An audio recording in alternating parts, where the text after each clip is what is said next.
Hello friends, income tax के cases की series में आज जो केस हम लोग डिस्कस करेंगे उस केस का नाम है FIL India business and research services private limited versus deputy commissioner of income tax. ये case 105 ITR tribunal page number 82 पर रिपोर्ट हुआ। मैटर दिल्ली ITAT की B बेंच ने डिसाइड किया और इस केस का जजमेंट 17 जनवरी 2023 को आया। जैसा कि हम सब जानते हैं, सेक्शन 36 सबसेक्शन 1 क्लॉज 5A के अंदर जो एम्प्लॉयज़ का कंट्रीब्यूशन होता है प्रोविडेंट फंड के लिए और ESI के लिए, और यदि वो उन एक्ट्स के अंदर जो ड्यू डेट दी हुई है उसके बियॉन्ड जमा होता है, तो अब सुप्रीम कोर्ट के चेकमेट डिसीजन के बाद कोई डिस्प्यूट नहीं है कि वो अमाउंट एसएससी की इनकम में ऐड बैक किया जाएगा और उसकी डिडक्शन नहीं मिलेगी। अब प्रश्न ये उठता है कि क्या कोई ऐसी परिस्थिति बन सकती है जहां पर एसएससी ने वो अमाउंट डिपॉजिट करने की कोशिश करी और किसी टेक्निकल ग्लिचेस की वजह से वो अमाउंट जमा नहीं हो पाया, तो क्या ऐसी परिस्थिति में भी क्या वो अमाउंट का एसएससी को डिडक्शन नहीं मिल पाएगा? ऐसा ही कुछ इस केस में हुआ। इस केस के अंदर टैक्स ऑडिट के बिना पर एसएससी का एडिशन किया गया एम्प्लॉय शेयर ऑफ कंट्रीब्यूशन के लिए, जो कि एसएससी ने टाइम पर डिपॉजिट नहीं किया था। जब ये मैटर ITAT के पास चल रहा था तो एसएससी का ये कहना था कि जिन भी मैटर्स में डिले हुआ है उनमें से कुछ मैटर ऐसे हैं जब एसएससी ने पेमेंट करने के लिए चेक दे दिया था, फॉर्म भर दिया था, और जहां पर ये एम्प्लॉय का शेयर जमा होना था उनकी ऑनलाइन पोर्टल की दिक्कत की वजह से वो अमाउंट जमा नहीं हो पाया। इसके ऊपर ITAT का यह कहना था कि पहली बात तो इस केस के अंदर एसएससी ने ये जो सबमिशन दिया है कि टेक्निकल ग्लिचेस की वजह से, ऑनलाइन पोर्टल की वजह से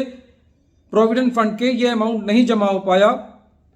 एसएससी ने ये बात असेसिंग ऑफिसर के सामने नहीं कही। और ITAT का ये कहना था कि जितने भी डिफॉल्ट हुए हैं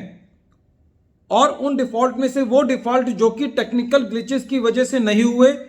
उनके ऊपर तो चेकमेट का डिसीजन लगाते हुए ये बात क्लियर है कि वो अमाउंट डिसअलाउ किया जाएगा, उसकी डिडक्शन नहीं मिलेगी। लेकिन जो अमाउंट टेक्निकल गलती की वजह से या टेक्निकल ग्लिचेस की वजह से जमा नहीं हो पाया, वो डिसअलाउ नहीं किया जाना चाहिए। और इस मैटर को असेसिंग ऑफिसर के पास रिमांड बैक किया और ये कहा कि आप ये देखें कि जो एसएससी अपनी बात कह रहा है कि एसएससी ने अपना चेक दे दिया था, फॉर्म्स जमा कर दिए थे और प्रोविडेंट फंड के पोर्टल की वजह से वो टैक्स जमा नहीं हो पाया, यदि ये फैक्ट्स ठीक पाए जाते हैं तो एसएससी को जो एम्प्लॉय शेयर है जो कि टाइम पर जमा नहीं हो पाया है उसकी डिडक्शन मिलनी चाहिए। इस केस में एसएससी का यह भी कहना था कि जब मैंने चेक इशू किए और जब ये चेक डिसऑनर हुए तो इन डिसऑनर होने का कारण एसएससी का इनसफिशिएंट बैलेंस नहीं था, बल्कि ये किसी टेक्निकल ग्लिचेस की वजह से हुए। तो इस केस में ITAT ने मैटर को रिमांड बैक किया और ये कहा कि यदि असेसिंग ऑफिसर फैक्ट्स के बिना पर ये पाते हैं कि टेक्निकल ग्लिचेस की वजह से प्रोविडेंट फंड का पैसा टाइम पर जमा नहीं हो पाया है तो एसएससी को डिसअलाउंस नहीं किया जाना चाहिए। इस केस के अंदर एक और मुद्दा था, एसएससी को इनकम टैक्स के रिफंड पर इंटरेस्ट मिला था और जिस साल के अंदर एसएससी को एक्चुअल में इंटरेस्ट रिसीव हुआ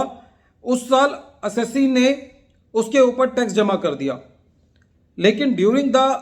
असेसमेंट ईयर, जिस साल का केस चल रहा था, असेसिंग ऑफिसर साहब का यह कहना था कि एसएससी का इनकम टैक्स का रिफंड ड्यू था और एसएससी ने जितना रिफंड ड्यू था उसके ऊपर जो इंटरेस्ट बनता था उसको एक्रूअल बेसिस पर अपनी इनकम में नहीं लिया और असेसिंग ऑफिसर ने उस इंटरेस्ट को कैलकुलेट करके एक्रूअल बेसिस पर एसएससी के ऊपर टैक्स लगा दिया। इस पर ITAT का यह कहना था कि क्योंकि एसएससी ने जिस साल इंटरेस्ट रिसीव हुआ है उस साल उसके ऊपर टैक्स दे दिया है, तो एक्रूअल बेसिस पर उससे दोबारा टैक्स नहीं लिया जा सकता। फ्रेंड्स, यदि प्रैक्टिकलिटी देखें तो डिपार्टमेंट कितना इलॉजिकल तरीके से चलता है कि जो एसएससी का इनकम टैक्स का रिफंड है उसके ऊपर भी एक्रूअल बेसिस पर टैक्स लेना चाहता है। जो रिफंड होता है वो बहुत अनसर्टेन होता है। कई बार एसएससी का असेसमेंट के अंदर केस लग जाता है, तब भी डिपार्टमेंट जो है वो रिफंड को डिले कर देता है, या और बहुत सारे कारणों से एसएससी का रिफंड रुक सकता है। तो एक बहुत ज़्यादा अनसर्टेनिटी होती है। इसीलिए डिपार्टमेंट को इस हद तक नहीं जाना चाहिए कि जो इनकम टैक्स का रिफंड है उसके ऊपर भी डिपार्टमेंट ड्यू बेसिस पर या एक्रूअल बेसिस पर अपना टैक्स एसएससी से डिमांड करे। वीडियो के अंत में एक बार फिर मैं केस का नाम रिपीट कर रहा हूं। केस का नाम है FIL India business and research services private limited versus deputy commissioner of income tax, और ये case 105 ITR tribunal page number 82 पर रिपोर्ट हुआ। मैटर दिल्ली ITAT की B बेंच ने डिसाइड किया और इस केस का जजमेंट 17 जनवरी 2023 को आया। Thank you friend.